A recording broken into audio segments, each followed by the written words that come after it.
Hello and welcome to Lyrapulse, the show where we explore the ideas shaping the future of business, one insight at a time. I'm Bhakti, a strategy consultant, and today we are diving into a topic that's as timely as it is unsettling: war driven market cycles and what they mean for the strategic consultants like us. Now, I know what you're thinking: war, isn't that the stuff of history books and foreign policy briefings? Well, not anymore.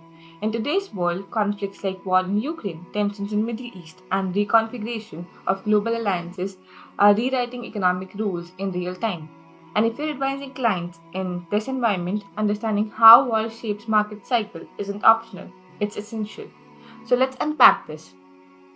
Traditional business cycles follow a familiar rhythm: expansion, peak, contraction, recovery. They are largely shaped by monetary policy, demand shifts, and investment flows. We have models for these. We forecast them. We live by them.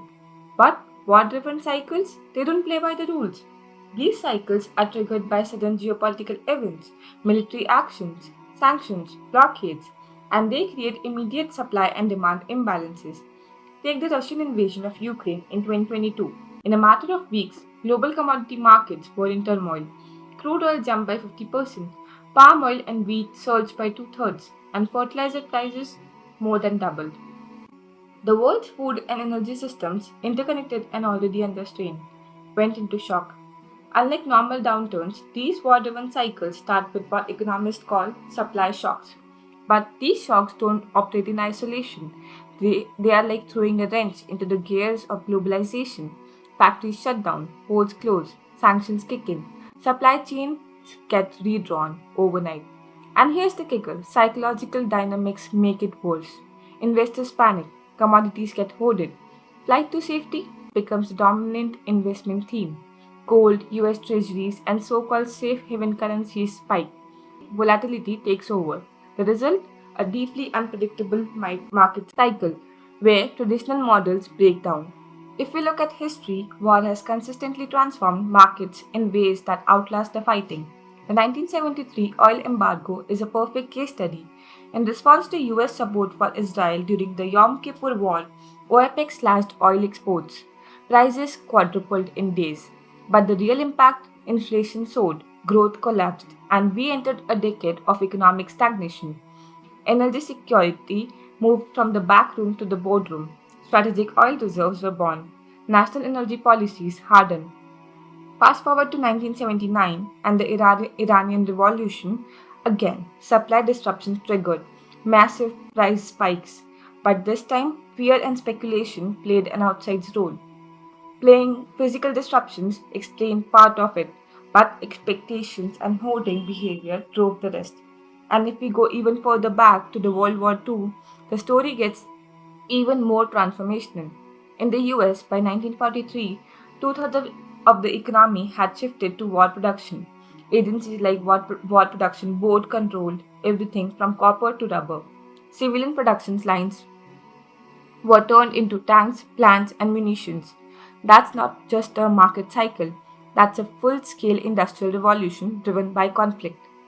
Let's talk about Ukraine. Ukraine and Russia together are major players in energy, wheat, sunflower oil, pig iron, and fertilizers. Disruptions here ripple everywhere and fast. Ukraine's economy shrank nearly 30% in 2022. Steel output plunged by 71%.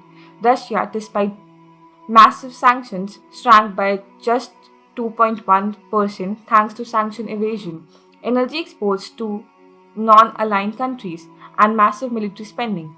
But here's where it gets more complicated: second order effects. Developing countries that rely on grain and fuel from the region have been devastated. Over 27 million people pushed into poverty, over 22 million into hunger. Meanwhile, in the Middle East, the Israel Gaza conflict and rising tensions with Iran have kept the oil markets on edge.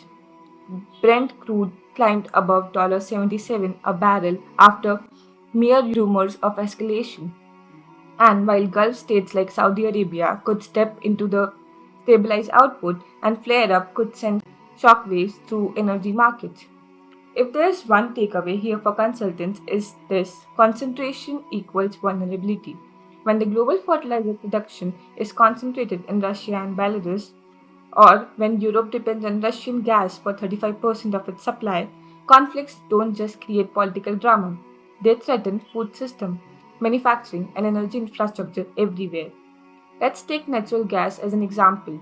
It doesn't just heat homes, it powers industries, fertilizer crops, and fuels electricity. So, when gas prices rise, fertilizer costs go up. That affects farming, which affects food prices, which affect consumer behavior and the political stability of the low income nations. The interconnectedness of today's global economy means one broken node can disrupt the whole system. We are not talking isolated shocks, we are talking cascading failures. So, what should we take as strategy consultants and actually do about all this? Let me break it down into three strategic imperatives. Expand your risk frameworks. Traditional models don't cut it anymore.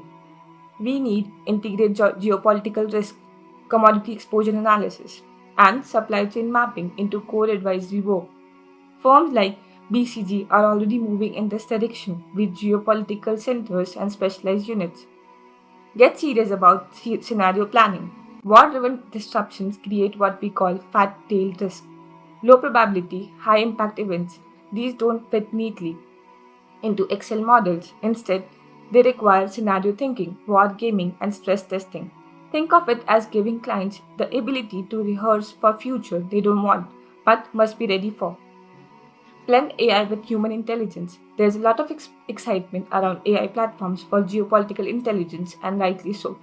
But war is human, it's political, it's unpredictable. The best consulting team will combine data platforms with contextual judgment of people who understand diplomacy, history, and psychology. Also, during these cycles, clients need more than just strategy decks. They need real-time advisory. Think war rooms crisis, command structures, rapid response teams. McKinsey talks about decision-making cells, consultants acting as embedded advisors in volatile situations. That's the model we are moving toward. Look, the world is entering a more fragmented, conflict prone area. That's not speculation, that's a pattern backed by data. From Taiwan to Sudan, from Arctic to Red Sea, flashpoints are multiplying. As consultants, our role is no longer just about efficiency or growth, it's about resilience. We are being asked to help clients redesign supply chains, rethink market entry strategies, hedge commodity exposures, and adapt their entire operating model, all while uncertainty keeps rising. Those who succeed won't be the ones who know the most about one industry. They'll be the ones who can connect the dots across geopolitics, economics, and strategy and help clients act before the crisis. That's all for today's episode of Lyrapulse. If this gave you new tools for your consulting practice or made you rethink the impact of war on global markets, I'd love to hear from you.